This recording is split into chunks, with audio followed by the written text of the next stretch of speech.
हर किसी को विरासतें नहीं मिलती। साम्राज्य बनाने के लिए थकान को भी थकाना पड़ता है। तो हेलो फ्रेंड्स, जय सिया राम।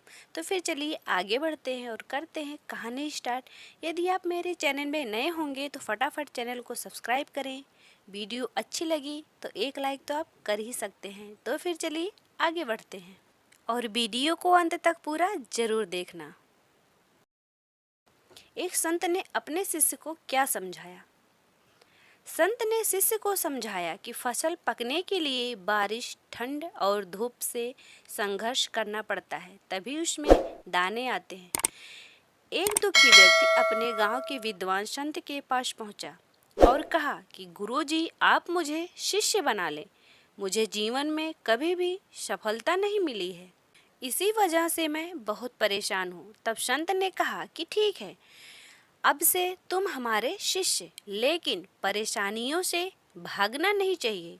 इनकी वजह से ही हमारी योग्यता में निखार आता है। संघर्ष और धैर्य की वजह से ही हमें सफलता मिल सकती है। संत ने दुखी व्यक्ति को एक कथा सुनाई।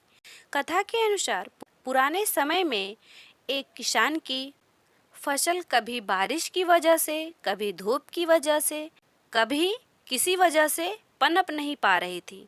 इससे दुखी होकर किसान भगवान को लगातार कोस रहा था। तभी भगवान वहां प्रकट हुए। किसान ने भगवान से कहा कि प्रभु, आपको खेती की तो जानकारी है नहीं। आपकी गलत समय पर बारिश कर देते हो, कभी भी तेज धूप ठंड बढ़ा देते हो। इससे हर बार मेरी फसल खराब हो जाती है। किसान ने कहा कि प्रभु, मुझे वर दें कि जैसा मैं चाहूँ वैसा ही मौसम रहे। ये बातें सुनकर भगवान ने कहा कि ठीक है, अब ऐसा ही होगा। इसके बाद किसान ने गेहूं की खेती शुरू कर दी। अब जब वह बारिश चाहता तब बारिश होती, फसल के लिए जब उसे धूप की जरूरत होती तब धूप निकलती। उसकी इच्छा के अनुसार मौसम चल रहा था। धीरे धीरे उसकी फसल भी तैयार हो गई। किसान बहुत खुश हुआ। जब फसल काटी गई तो बालियों में गेहूं के दाने ही नहीं थे।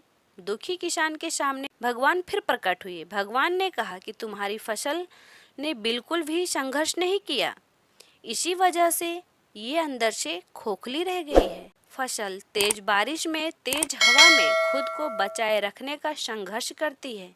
तेज धूप से लड़ती है, तभी उसमें दाने बनने की प्रक्रिया शुरू होती है।